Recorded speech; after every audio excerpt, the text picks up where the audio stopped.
用力嘅大厦进步临时响起，天嘅力量差唔多係鐵通4級，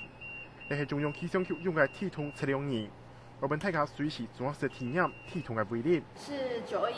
過後又提高個層級，台灣一共現在有，就是最高到7級，那一共是8級，因為還有0的那個無感地震。對。台中縣霧峰鄉921鐵通高築園區已經轉派高下，用起來加工車嘅運動坪，我本人體驗到太自然嘅威力。9年前那片是係功夫國中，你下變做災害防治同救災措施挺好嘅教材。紀念它之外，讓國人呢，因為看到地震遺址，也能夠建構一個防災救災的意識，平時做好準備，災難的時候可以保護自己，幫助別人。鏡頭來到西貢水壩，團劈將劈嘅水門，但係921鐵通留落來嘅震撼教育，對歐劈嘅水壩改建做嘅紀念公園，你下馬寫落一道完工卡。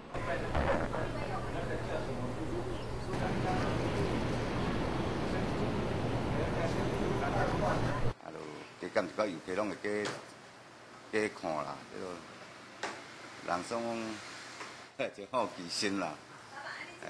紀念安尼。我們這個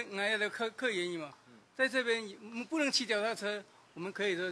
用步行的徒步區裡嘛，都給